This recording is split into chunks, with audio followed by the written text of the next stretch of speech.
Welcome, everybody. Our topic tonight is starting tactics. And this is kind of a fuzzy area because different classes of boats have different starting habits. And even within a single class, different fleets have different starting habits.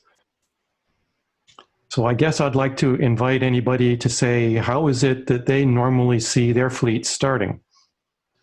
Anybody have anything to contribute there?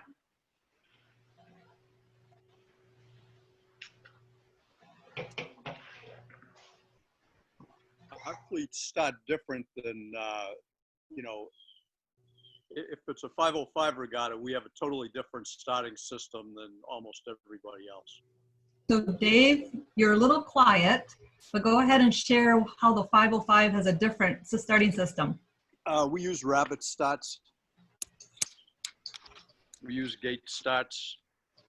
So somebody is designated as the pathfinder, nicknamed the rabbit. Their job is to round, and there's not a starting line per se. There is a mark, and their job is to round that mark on port tack at the starting signal. So it's a 5-minute start, flags just like normal, but their job is to round the mark on port tack at the starting signal, and then everybody else crosses between that mark and their stern for the start.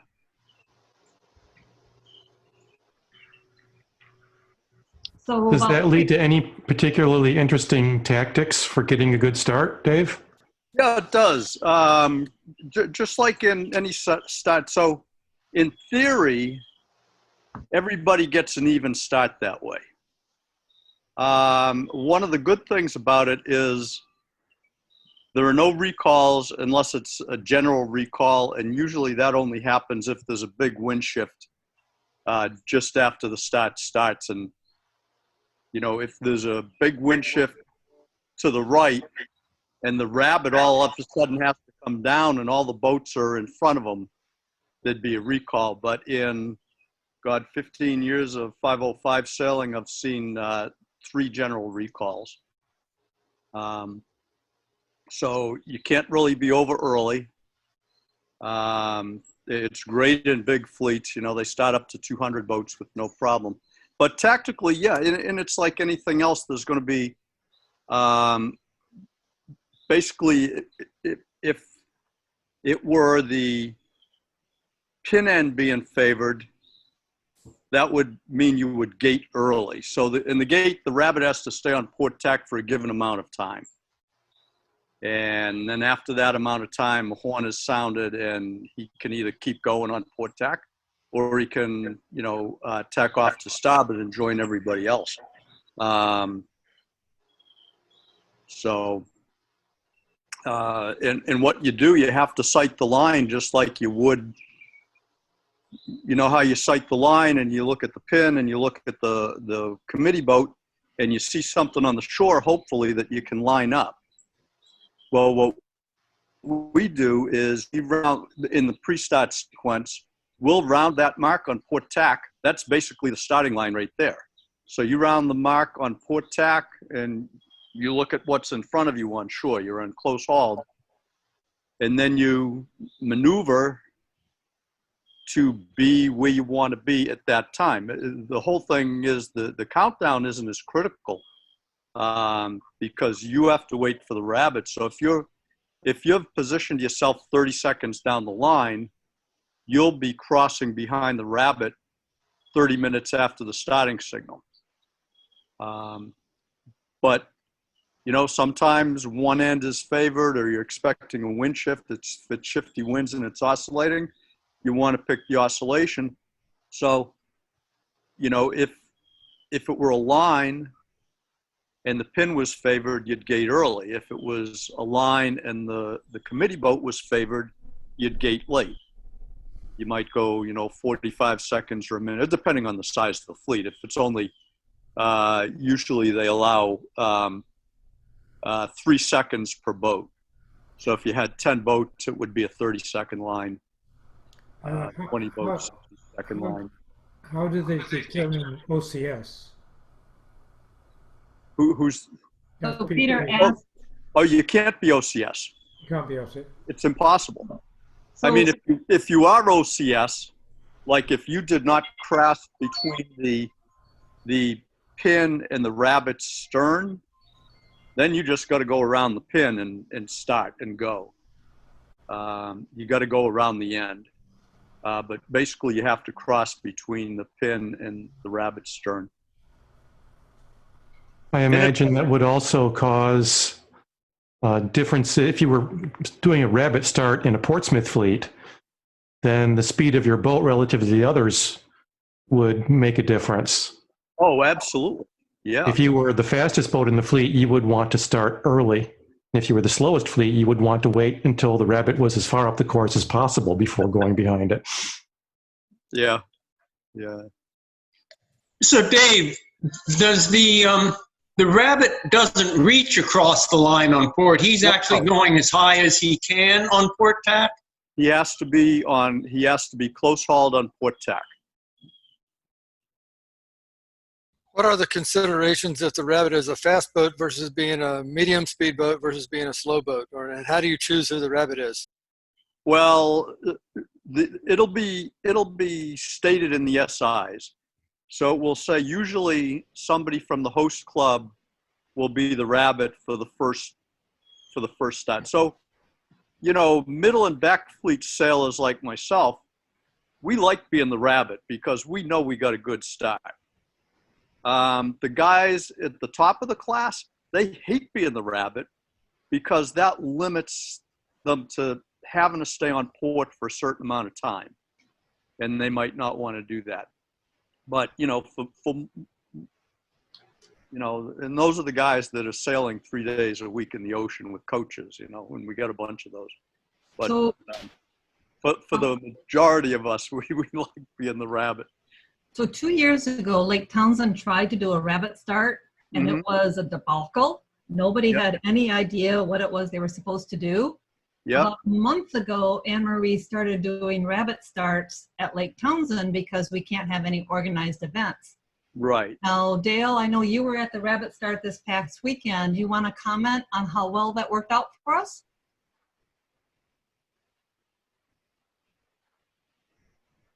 You're muted, Dale. We had a wonderful time. And as a matter of fact, I guess we got in 4 or 5 races on Saturday and about 4 races on Sunday. And so we wanted to be the Rabbit. And of course, the first thing that happened was that we snagged the pin. And so we dragged the pin for about a minute because not only did it get hooked on the centerboard, then we got the centerboard up and then it got hooked on the rudder and Charlie jumped overboard. But we had a good time. Charlie and I disagreed a little bit on where we wanted to be. I felt that we wanted to have max speed when we passed behind the Rabbit. And he thought, for the most part, he wanted to get around the Rabbit as soon as the Rabbit passed the pin. And there were times when, indeed, going left toward the golf course was satisfactory. But for the most part, we felt that the wind was over at the right, more in the center of the lake. And anyway, our best race on Sunday, we killed them. I mean, everything went perfectly. Was when we passed the Rabbit going max speed, went for a little while, and then tacked off to the right. So Annette, you were also at the Rabbit Starts this weekend. Any comments you want to make from your experience with that? Actually, I wasn't really. We were trying to, but we got there a little bit too late and couldn't quite figure out where things were in the race, and we were trying to practice the spinnaker, so I can't comment. Okay. Does anybody? Yeah, in Go ahead, general, Alan. when you're making a Rabbit start, even if you're starting right at the pin. Like you want to be the first guy that passes the rabbit's stern, you still want to be going full speed. So you're trying to time it so that when the rabbit comes around at the start, basically you're hitting the pin basically the same time he is, or 2 seconds later, but at absolute full speed. Dave, you just said what I was about to say. I was going to ask people if they'd ever heard of a Vanderbilt start. Oh, I Anybody like heard of a Vanderbilt start? Yeah, basically you broad reach out for a certain amount of time it, and either jibe or tack, and then come back on starboard on a close haul, and you're just going for it full bore. Right. I don't think the particular points of sail matter, but the idea behind a Vanderbilt start is you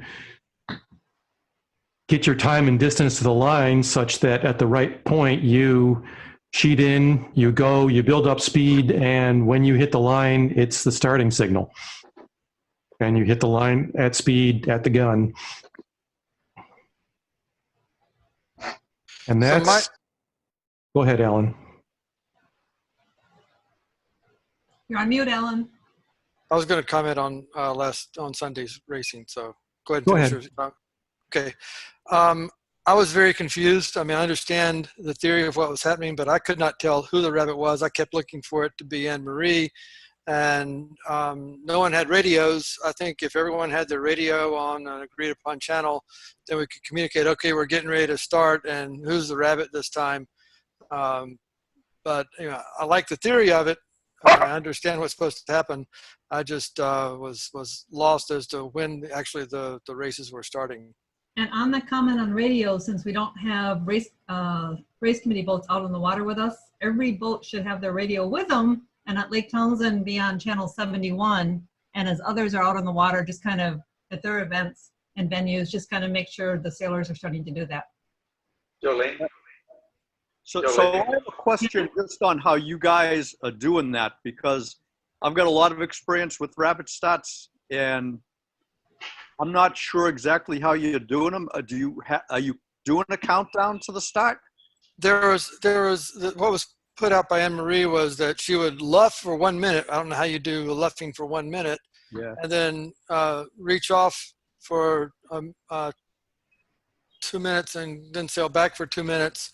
Or I guess reach off on starboard, sail back on port, and round the mark at 5 minute. And there's something about maybe blowing whistles. I never heard any whistles, and I couldn't really tell. Like I said, I couldn't tell who the rabbit was. Right. Yeah. So I would suggest, so when we do them, we have a committee boat and they're doing signals and horns. But when we do practice, we do it, you know, just with us. And basically, you know, we'll set our timers for either 3 or 5 minutes or whatever it's going to be. And whoever the rabbit is blows a whistle. They'll blow a whistle. You know, it's a 3 minute start. They'll just blow, you know, 3 long toots on the whistle. And then, you know, just everybody gets it. Then at 1 minute, they'll do another long toot on the whistle if people didn't get the 3 minute. And, you know, that gets kind of everybody in there. And then when we have a regatta, we change rabbits every race. And the SIs will say, you know, whoever comes in 3rd or whoever comes in 5th in the previous race is the rabbit for the next race, with the caveat being nobody can be the rabbit twice. So if it was the guy that came in 3rd and he came in 3rd again, it would go to the person in 4th place. And that would be spelled out in the SIs. But, you know, so we change rabbits each time depending on the finish. So. Ken, you had something to say? I do, yes. I was in the race Sunday, and the Flying Scot Mojo was the rabbit, not Anne Marie. And we had a 5 minute start, and he called out 5 minutes, and then he started off on port tack. What I found was really good is to try to just go as close as you can behind that rabbit and upwind. And like someone was just saying, the right side of the course was really good and the middle was good. The golf course wasn't good. But anyway, I thought we had great races. We had It, I was in two, and it seemed to work out really good. One thing I would like to ask about, maybe we can talk about it. When you're doing the rabbit starts, you really don't have a course centered as much as you do when you have a committee boat. Like we're doing now, we put out the lure, the starting mark, and then the windward mark, and you have wind shifts. And so one side of the course is really, really favored at times. Well, Okay, go ahead. Dave, you're on mute. there we go.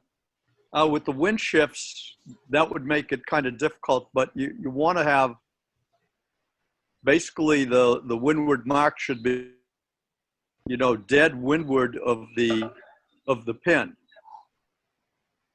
Okay, but in our just getting out on the lake and racing, we don't have any boats to move pins. Right. We just take them out and put them out and then go sailing. Yeah. So I think when you're racing like that, it's really important to figure out which is the favored side of the course. Mm-hmm. Because in our races this weekend, the pin side for the rabbit would start was very unfavored, and she wanted to be way out up on the course. Okay, so we would call that gating late. Yep. Gating early is like right after the start. You're going to get. You expect the right side to be favored, so you're going to gate late. Stay on that right side. Yep. So one thing that I encountered, I was trying to gate late, and the rabbit went ahead and tacked, and because they didn't realize that I was racing, so I just bore away and went behind them. But I like your idea of a designated. We're going to go for 30 seconds rather than until everybody has gone behind me. So it clarifies it a little bit. Yeah. Yeah, and when we have regattas, we actually do a little bit more than that, because most of the times we have a rib following the pathfinder, and he has a G flag. He's flying the G flag because he's the gate. So we really pass behind the rib rather than the rabbit, because 505s are extremely expensive and nobody wants a collision. And it's better to bounce off a rubber rib than misjudge something and actually have a collision. So that gives the rabbit really a 2 boat length lead, kind of, if the right side's favored. If the left side's favored, he's kind of screwed. But that's what we do. And then the SIs will say, the rabbit sails for 30 seconds or a minute or whatever it is. And then there'll be a signal, and the rabbit can either tack or keep straight. And at that point, the rib continues the same course and speed as the boat he was following, as the rabbit, for a given amount of time, say another 30 seconds, and then he stops and drifts. And then it'll say after X amount of time, the starting line's closed. But we'll have, it's different with 10 boats. I've been in regattas with 10 boats where we don't have a rib. And I've been in regattas with 110 boats where we have to have a rib. And a much longer starting line because of that. But then the rib will just sit and drift, and then the starting line is between the rib and the pin. I've also seen where we've done it where the rabbit carries a small mark in the boat, and after the 30 seconds, throws the mark in the water, or whatever time is given, and then the rabbit can either tack or do whatever, but then you still have a starting line, because now it's between the pin and the mark you just dropped. And it doesn't even have to be stationary. It could just be something floating, to keep it open, because it's simple in theory, but like anything, it takes practice. And once you practice them, they're great, and you learn the tactics. I mean, I remember my first 505 regatta, and we had like 35 boats. I was so lost. I didn't know what the hell was going on, forget about any tactics or trying to get a line. I was just trying to get a start, period. But so with the COVID thing, we might be doing a lot more of this. Who knows? Eric? Okay, well, that's over 20 minutes on rabbits. Does anybody have tactics that they like to use or a particular starting habit that their fleet has in a more typical starting line start? So for those who joined after the start, basically, Eric opened the session with, is there a particular way your fleet tends to start the races? And Dave kicked off that the 505s tend to always do the rabbit starts. And that was the conversation that we just had. So any other fleets want to kind of just speak to what their fleet does in starting?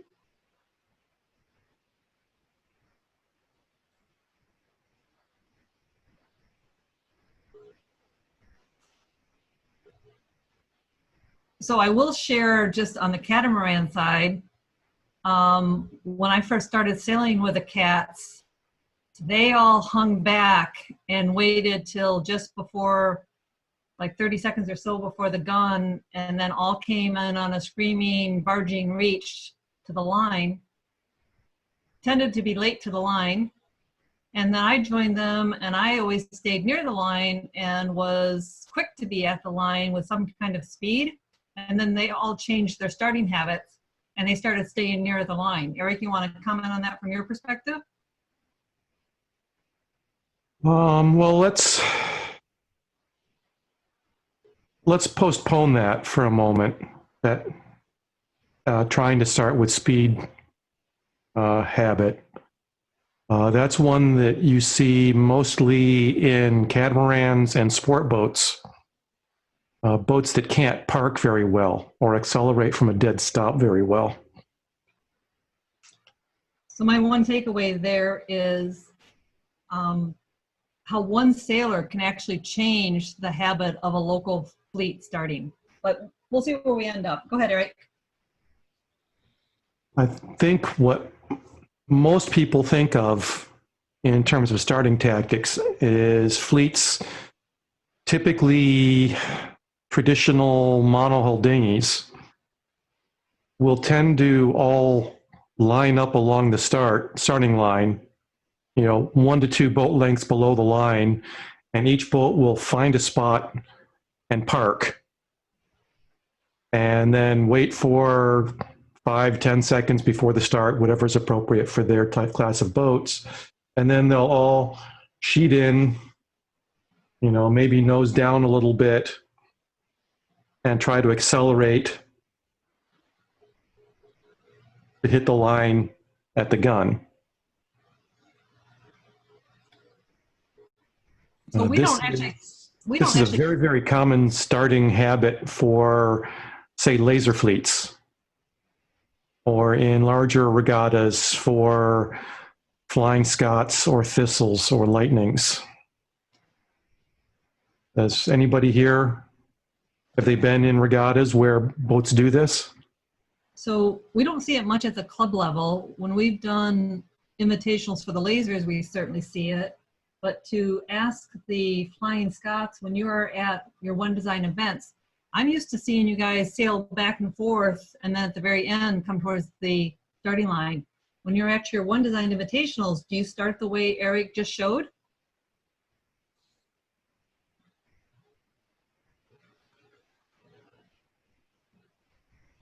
I've been to a lot of Scott regattas, particularly over the most recent years.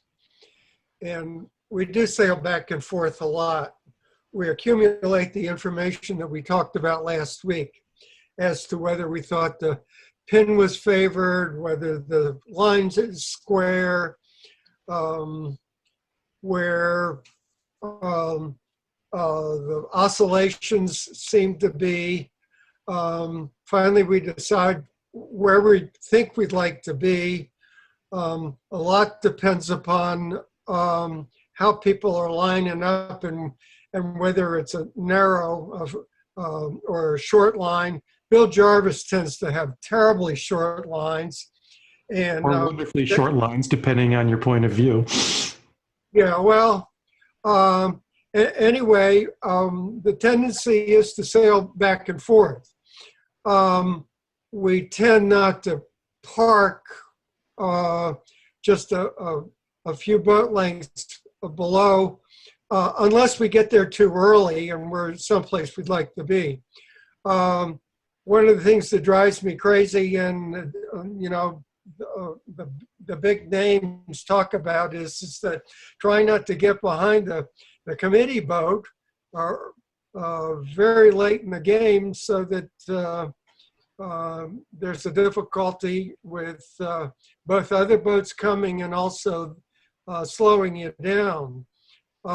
Some people, and we've done this before, will sail on port up toward the committee boat and then look for a hole and dive into it. That obviously is a risky way to go about it, but sometimes it works out very nicely. It really makes a difference if you have speed at the time of the starting gun. Because if you're in the second or third rank, particularly if you have really good sailors, it means you're immediately behind. And so, you know, try to be near the line, and try to be near the line where you think you want to be.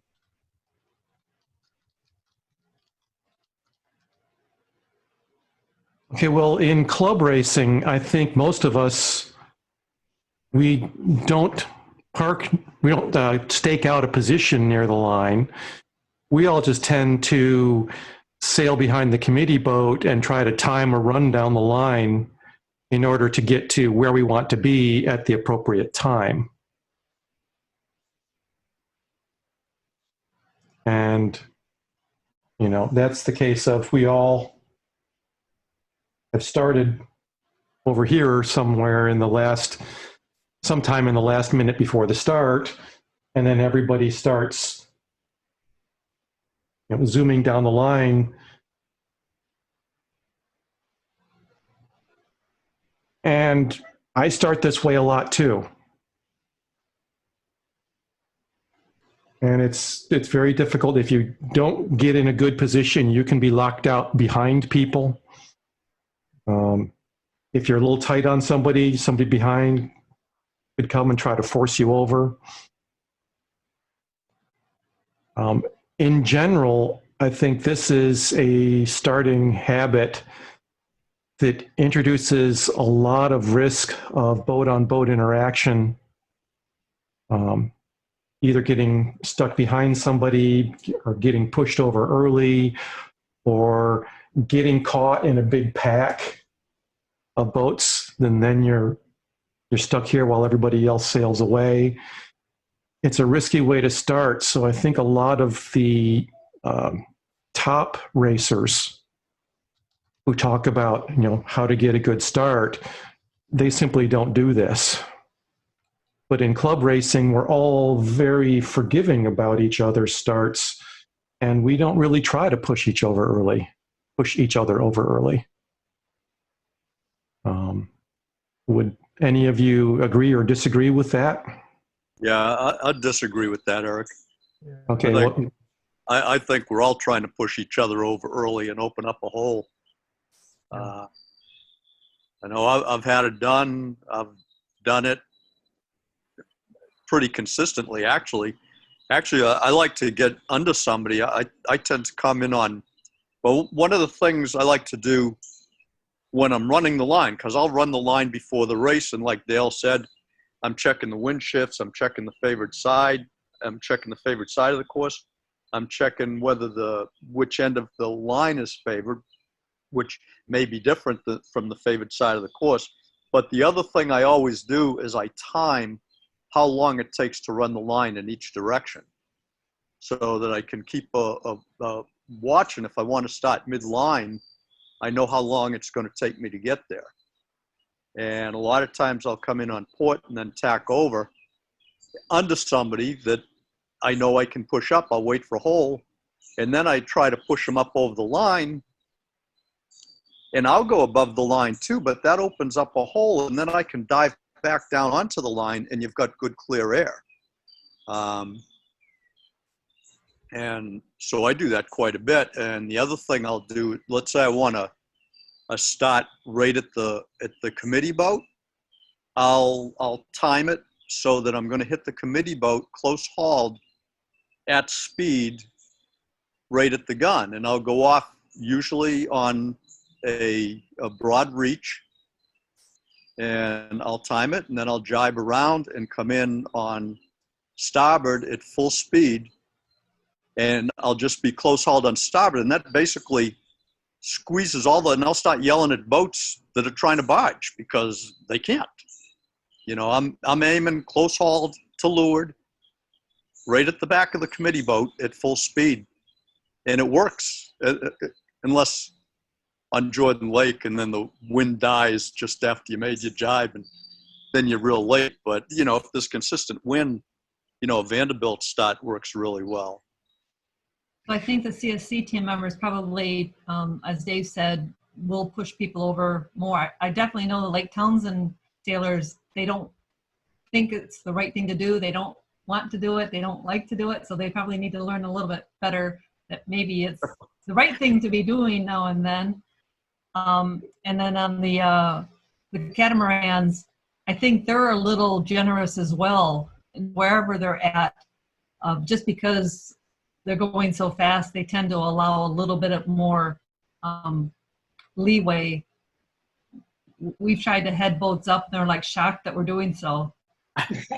I tried to do it once in a race a while back, and the other boat wouldn't go, and I was too close to the pin. Dave said, "Stay away from the pin."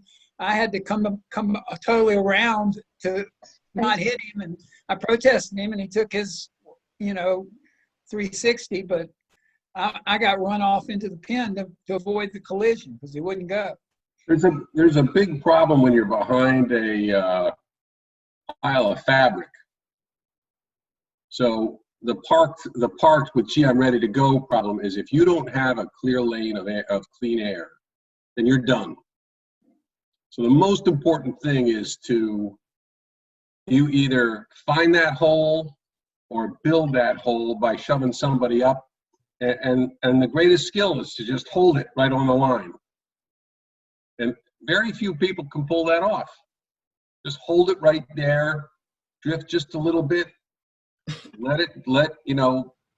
drop down a little bit just before the start, get some speed, and guess what? You've got a lane. If not, especially on a Flying Scot start, if you're anywhere under anybody, you're done. You got to duck and tack off. Okay, well, we've heard the goal of trying to start at speed and of trying to get a Vanderbilt start, especially under the committee boat and pinching people off. And that can be a very good start. If everybody else is moving slow at the start and you've got speed on and you can find a hole and punch through, you'll get a great start. But it can also be risky. If you have set up on the ley line to the committee boat, and while you're coming up, you can be yelling at these guys out here, hey, you're barging, no room. But if somebody manages to get in front of you, especially if there's other boats around, there might be nowhere for you to go. So in any starting situation, in any fleet that has whatever their habits are, if you try to come in Vanderbilt and get in, if it works, great. If it doesn't work, you're stuck. I think that's one reason why in a lot of fleets, like Andy's saying, everybody's just trying to get a position going.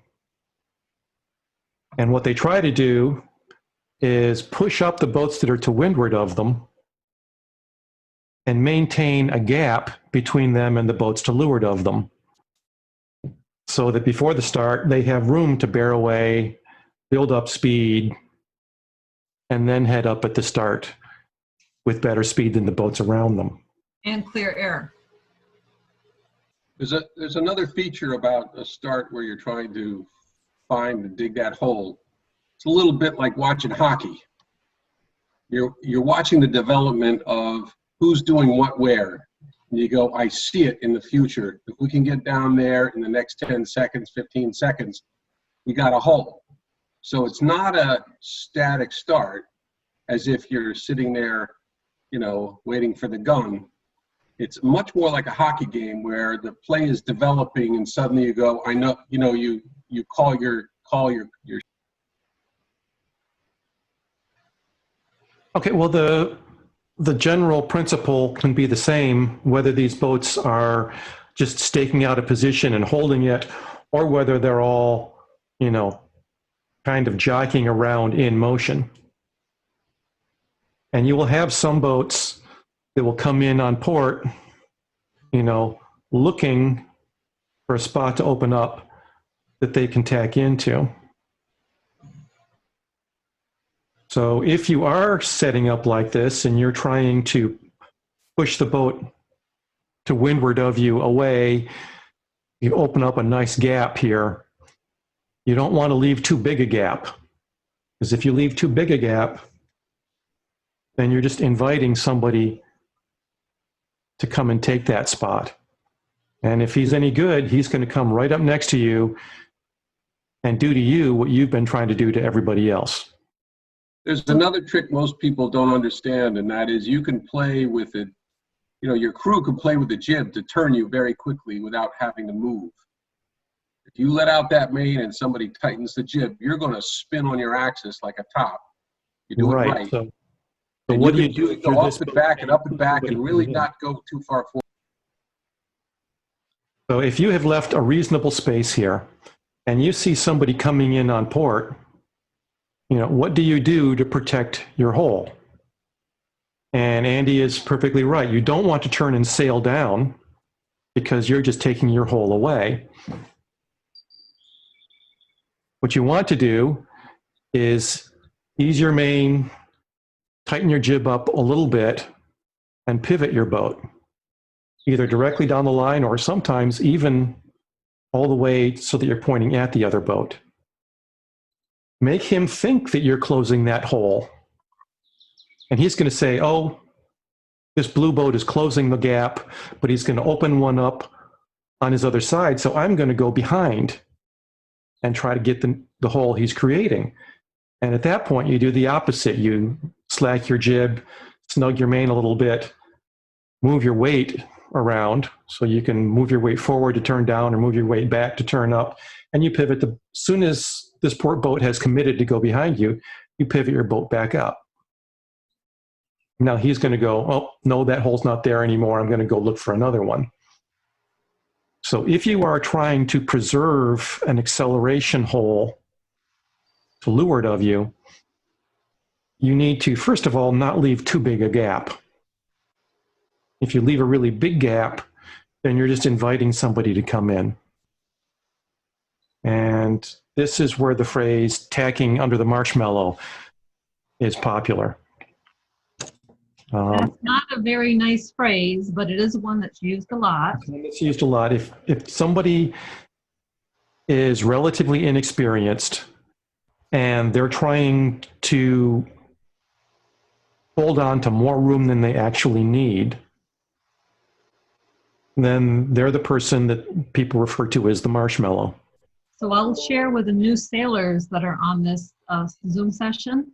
When Eric and I first started sailing the Tanzer together, we would be on the line and Herb Bodman would be sailing right towards us on port.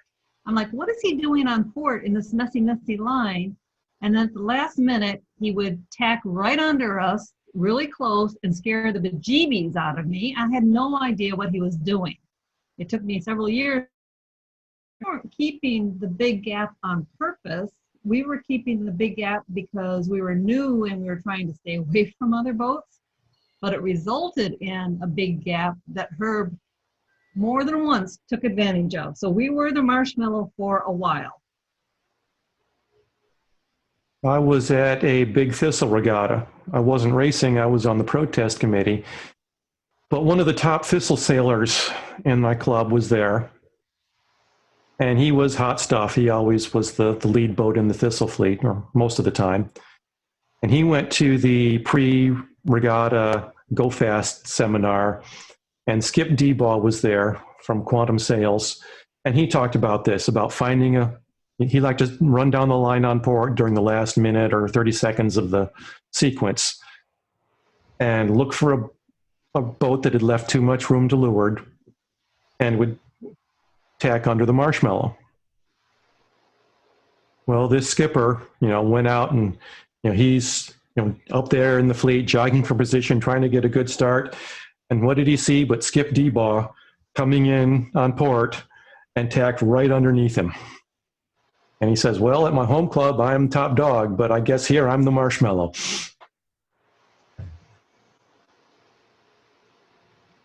So the idea of trying to maintain your position, turning your boat without actually running the line, trying to preserve a reasonable size hole here, trying to protect it from people coming in on port or people trying to come in underneath and take you up. Those are all strategies or tactics that are used in fleets that tend to, all stake out positions, whether they're positions moving or positions stationary before the start. This is Scott. I've got a question for the more experienced captains. How much, from a tactical point of view, especially at the start, you pick out how you want to start, but the chances of that happening sometimes are low? And do you always have like, well, if that's not going to work, this is going to be my my next tactic, and here's how I'm going to transition to it? Or do you pretty much play it on the fly? Anybody? Yes. Both. Yeah, it's both, because you have to, because your second one might not work either. Somebody might mess that up for you. So you have a plan, and then you see the plan falling apart. You have to kind of quickly come up with another plan. Always have a plan B, Dave. Yep, and a plan C. And if the other boats would cooperate like I want them to, it'd be easy, but they don't. So. And skippers, whether you share your plan with your crew in terms of what you want to do at the start, and then what you're going to do if you can't do that. And sometimes you just have to turn around and bail out if things don't work for you the way you had hoped. And you get in a bad situation. The key is, if you get in a bad situation, recognize it early and get out of it as quickly as you can. Because the longer you stay in a bad spot, the farther behind you're going to get. Most people don't realize that there's very often you'll see somebody just duck the fleet, take sterns, and all of a sudden they've got clear air because they're not fooling around with a flock of Scots, and they just take off. Because guess what? It's your own game once you're out there. And most people who will read the books will tell you actually get a lift on that last one. If you play it tight and you control your boat, you actually can shoot out pretty well if you're just directly behind the sterns. It's got a tight front line. We don't have to duck too many people at the second row.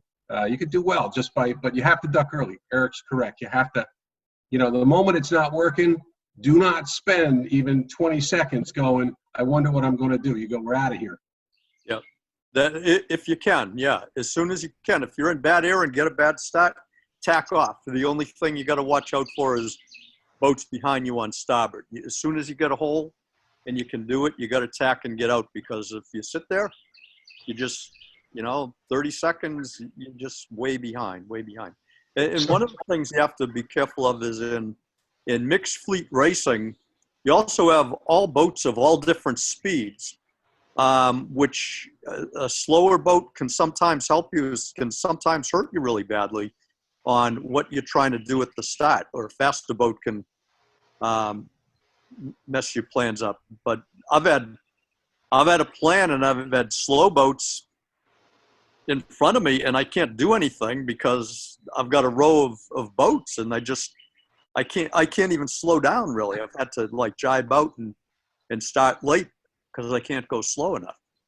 Especially if the laser's parking on the line. Hey, Andy, for the benefit of a new sailor, can you repeat that tactic for me one more time? That's interesting to me. Okay. If you think about the fact that you have actually, Eric could probably lay it out. You think about the curve of a line of sails who are on starboard. Well, guess what? They're carving the wind.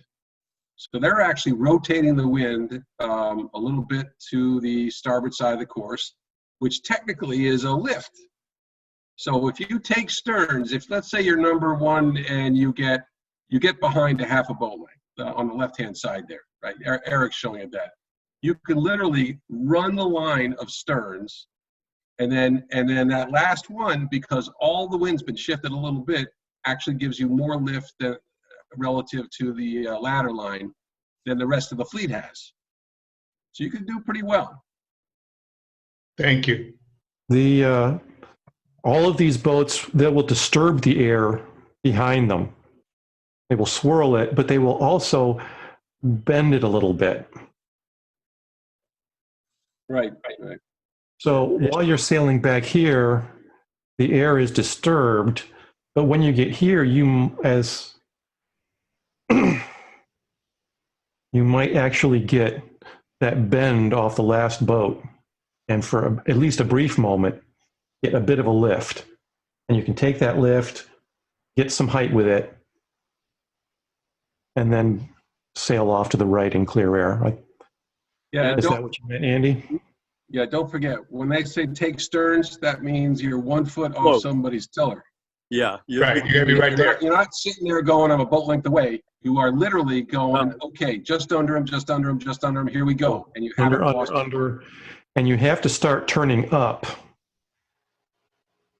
before you're actually there. And like Andy says, right off their transom. Yep. And you not only get, the air is disturbed behind them, but it's all bent and it's also accelerated. As it comes off the high pressure side of the sail, it accelerates. So Good, that makes sense.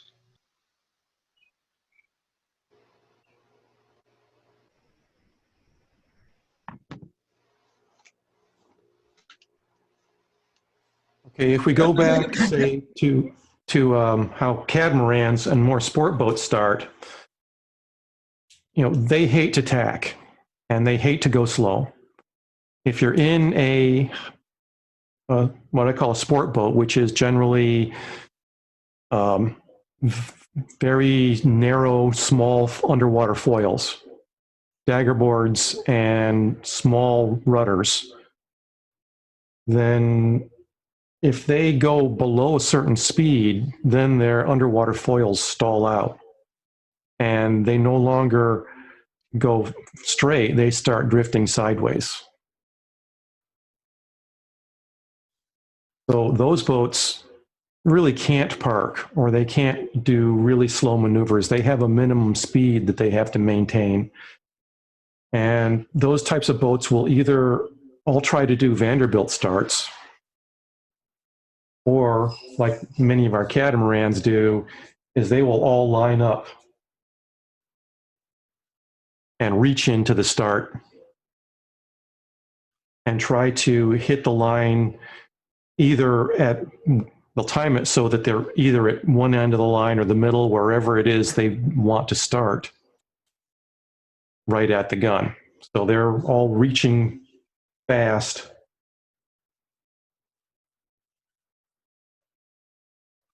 And then just before the gun, or even just after the gun, they will turn up and cross the line. Now, if they misjudge it, then they're out here and they're late. If you are farther down the line in these types of boats, which generally don't tack as well as traditional dinghy, then if they really don't want to go left, well, there's a whole line of boats here that are preventing them from tacking. So a lot of times, these fleets don't want to start to the left side of the course. they all try to win the committee boat. And that can create a huge problem here. So while you're out here trying to set up for the perfect start, you have to watch for a pack of boats to all stop here and get tangled up. And the pontoon boats, as Sigma boats, create a lot of bad air.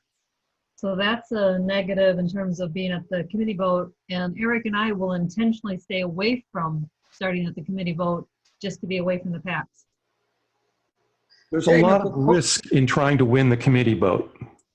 So it's a lot safer if everybody else is trying to win the committee boat to just be in the middle.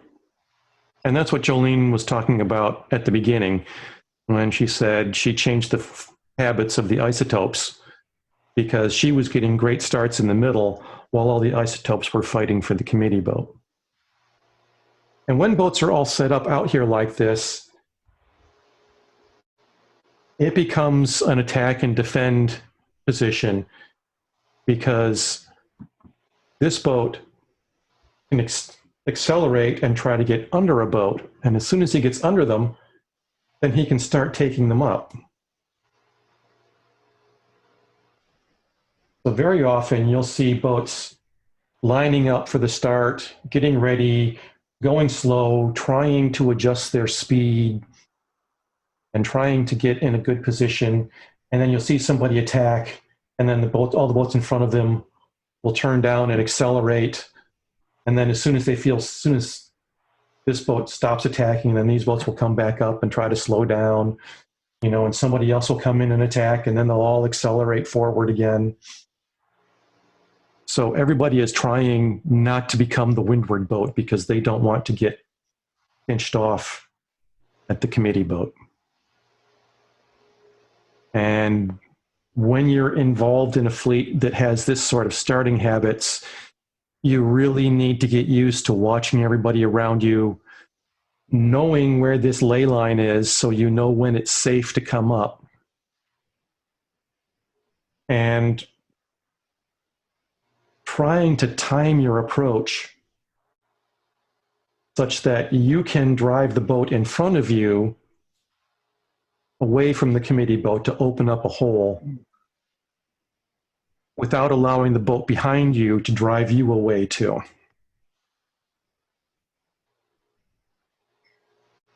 I have a technical question for what Dave just said. The Go ahead, acceleration off the acceleration off the high pressure side of the sail, is you consider that the windward or the leeward side? You're on it. Well, the acceleration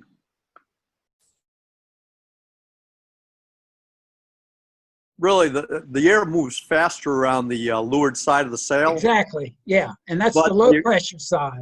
Right, but the acceleration coming off at the end is from the high pressure side of the sail, where it meets the low and it kind of gets sucked in. Doesn't it make a swirl? It makes a tail off. Oh, like it this. does. Yeah, it does make a swirl. It does make a swirl, just like wake turbulence on an airplane. Yeah. But it also accelerates off. So the But wind. I would think most of the acceleration comes off the low side of the low pressure side of the sail, but I don't know, because that has to speed up to get around the sail at the same Right, time. but that's to get around the sail. But this is when it comes off the sail. Okay. Now it's the high pressure is being sucked into the low. And Okay. it's causing a swirl and it's causing an acceleration. Well, as the wind is hitting the If you're on sails, if you're on starboard tack, Uh-huh. which way does the swirl go? Does it go counterclockwise or clockwise? The swirl goes clockwise. Okay. All right. Because That it's was the high, that's it's yeah. the high going into the high goes into the low. Okay. And it turns. If that makes sense then. as the wind hits the windward side of the sail, it will get compressed by the sail, which is what accelerates it. Well, it's really And, well, It gets sail. compressed on this side, and in order to maintain flow, it has to accelerate around the lee side. Right. And it's And that Brunelli- difference in speed is what causes the lift. Yeah. It's But then when Brunelli- it's off here, it's been compressed and accelerated. So you do get a little more velocity right off the transom of a boat you're passing behind. Yep. And you get a little bit of curve to it. You get a little bit of a change of attack angle, and you also get a vortex. So if you are trying to come right behind somebody, yes, the acceleration is good, the change of angle is good, but sailing in that vortex is bad. Oh, that's what I would think. It's not necessarily all good or all bad. It's a mix. Well, if the Generally, line I is, would rather be out here than trying to if the line is lift off somebody. fairly, if the line is competitive, then basically the line is moving. So as you move down the line, they're further and further up the course.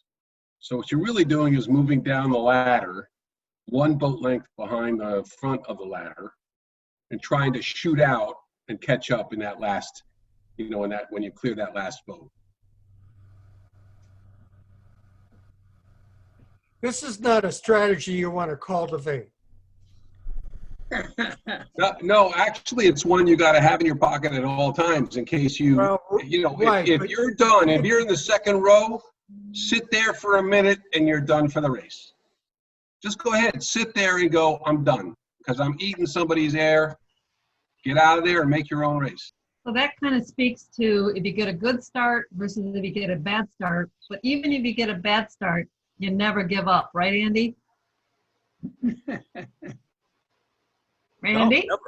No, This is a tactic you would use, or if you were just late, if you were behind, or if you tried to get into a hole and one never materialized, or you tried to push people up and it didn't work, you find yourself in a bad position and you go. It might also be one that you choose if you really like the right side of the course and you really want to be on the right side of the course, regardless of what everybody else is doing. If nobody else sees that, then you might intentionally start behind everybody and shoot out to the right. If your strategy for the race is to get right early and go right, then this is a way you can do that.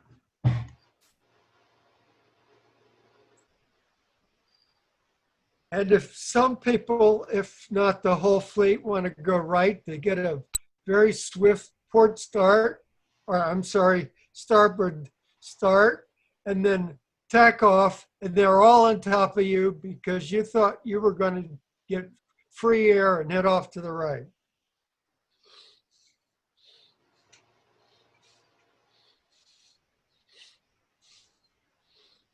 Some days you're the dog, and some days you're the hydrant. If the line is particularly port favored or the course is port favored, then you'll see some fleets that all squeeze up the line on starboard,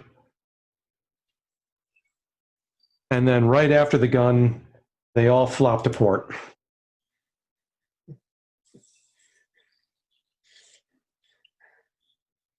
And if that's the case, then being this portmost boat is great because suddenly you're ahead of everybody. Being the guy who tried to say, I'm going to pass underneath everybody and go out can be really bad. If you're in a fleet like the Isotopes, where it is difficult to tack quickly, then you will see, one or more boats intentionally taking everybody's transom. Ideally, they want to start port and cross everybody. But if they don't make it, then, as Andy said, they can take everybody's transom and pop out here, and it's not necessarily bad. Some fleets, like the Isotopes, if the line is port favored, then they won't start starboard and flop. Instead, everybody will line up for a port start. Not everybody, just the ones who are fairly experienced. Yeah, I do a lot of port tack starts. You see it more in high performance boats. Yeah, and probably, you know, it works. And I'm talking about in our club racing, I do a lot of port tack starts. And it's 50-50. You know, if I see the right side of the courses or the left side of the courses favored, I'll want to do port tack start. So for those, It depends, you know, if I've nailed them, and then I've nailed them, except there's a starboard boat right there that almost didn't make it. And all of a sudden I'm taking sterns, but it's still not bad. You've got speed and, you know, so Boat starts are great if your fleet starting habit is to try to win the committee boat. So if the rest of the fleet is over at the committee boat fighting with each other and slowing each other down, if you can start on time and at speed at the pin, you can jump out to a big lead. so for those new But sailors, if the boats have run the line then you're toast. and you try to come in here on port, well, there's no hole for you to go through, and you've got to take transoms. Yep.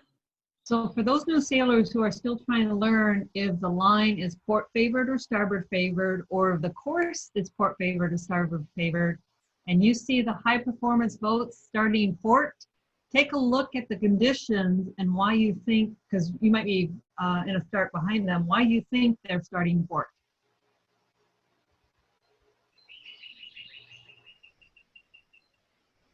So Eric, you want to do a time check? Any other topics you wanted to cover? I think we've kind of gone through most of what I had in mind. Nothing major is popping into my head to cover, unless somebody else has a comment or question. I have a little comment.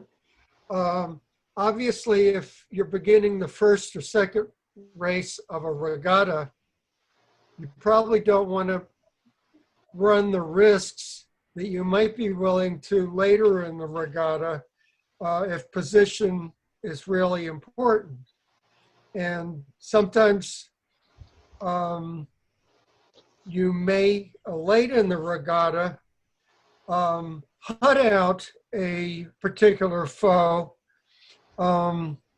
thinking that that's the person you want to beat in the final race or that.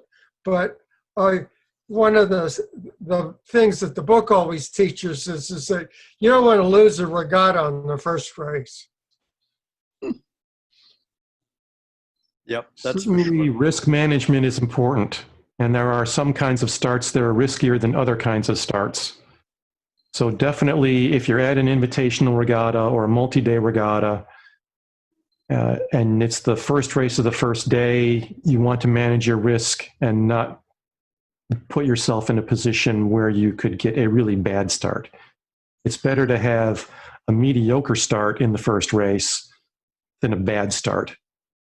So don't try to win everything. Don't try to have the best start. Just try to have a good start. Later on in the regatta, if there's, as Dale said, if there's a boat you have to beat, then concentrate on getting a better start than that boat. Or if you are behind and it's an all or nothing gamble, then go ahead, take the high risk, play the corners, do everything risky, take a big chance for a potential big gain.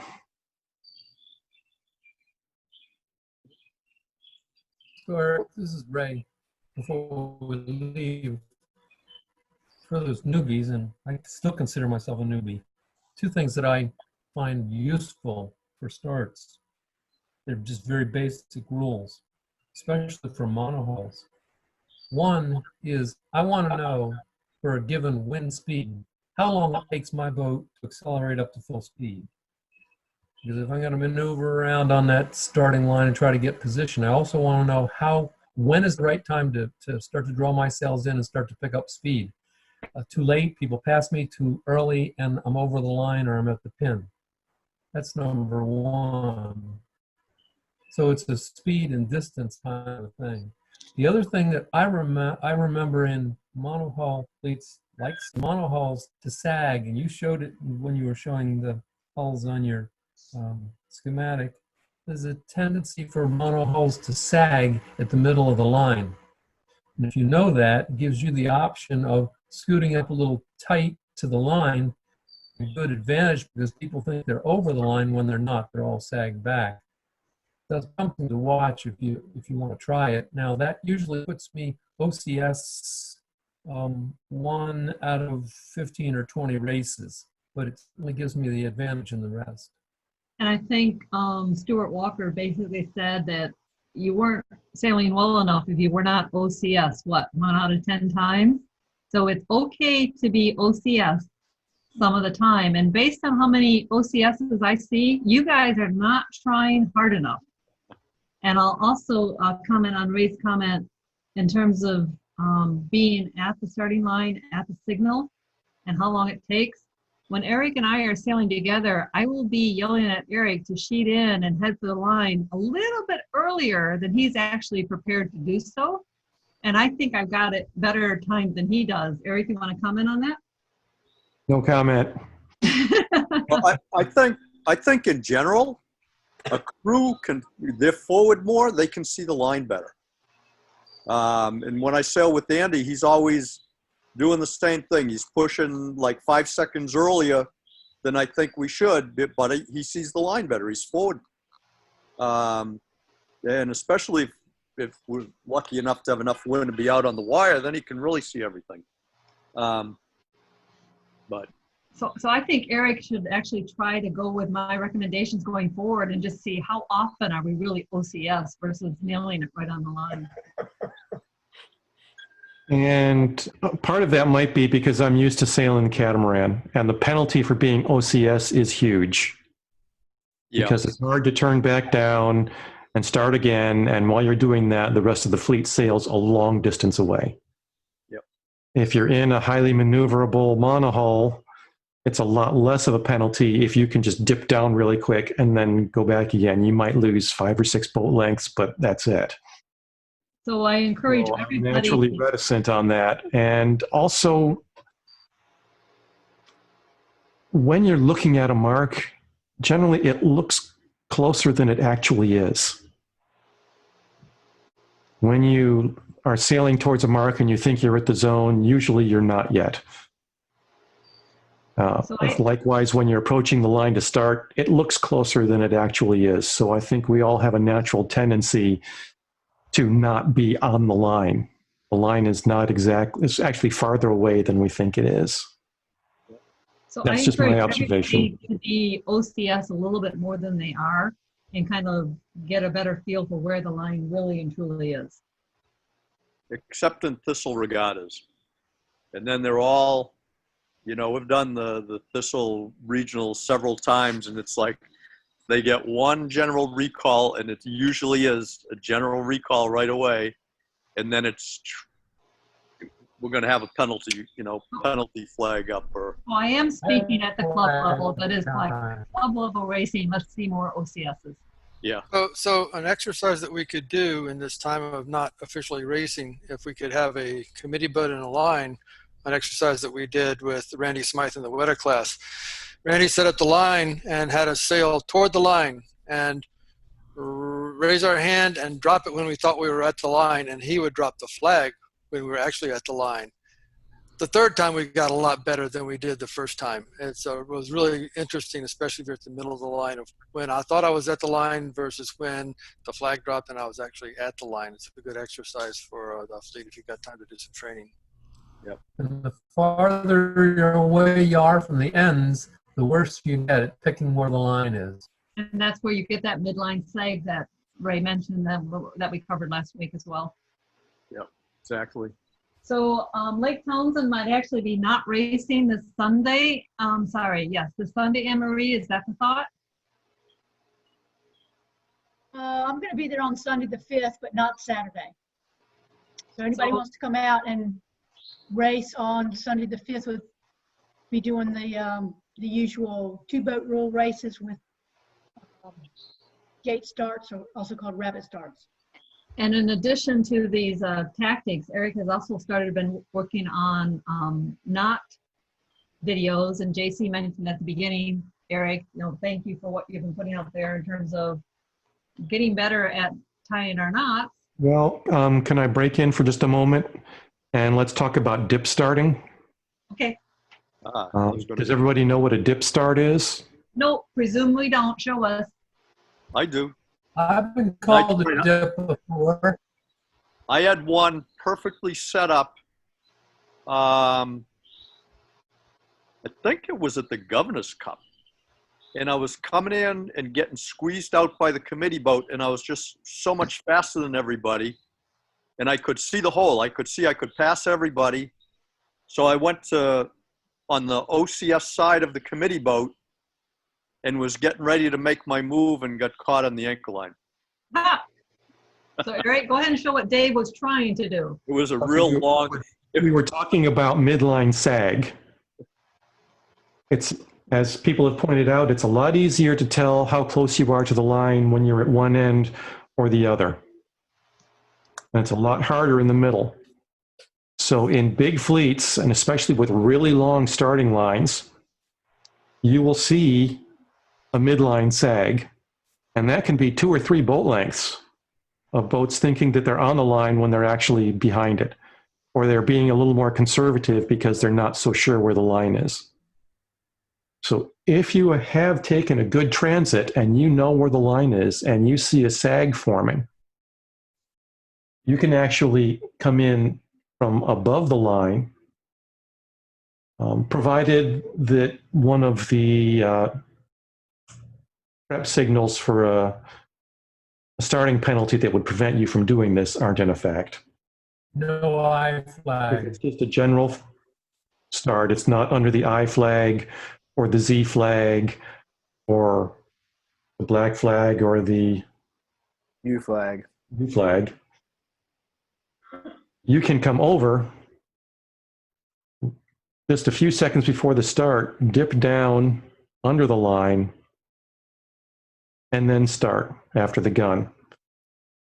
And if that's the case, then you'll be even with the people who started at the ends, and you'll be in front of everybody who was part of that midline sag. That's what laser sailors do when there's a really strong current and not a lot of wind, is they'll start above the line and dip under, come back up. It's the only way they can get a good start.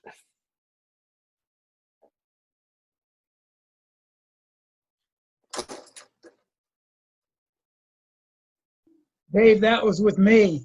That was with Cy that you got caught on the your centerboard. So we have our next session every Tuesday. Go ahead and pass the invites on to your sailing buds. Eric, do you know what we're going to cover next Tuesday or not yet? Well, I kind of have in mind to cover a subject near and dear to my heart, but not necessarily to other people's. I can tell you're already shaking your head. You know what I want to talk about. So unless somebody else has a different suggestion, my inclination is to talk about how I view the rules in terms of rights and entitlements versus obligations and limitations.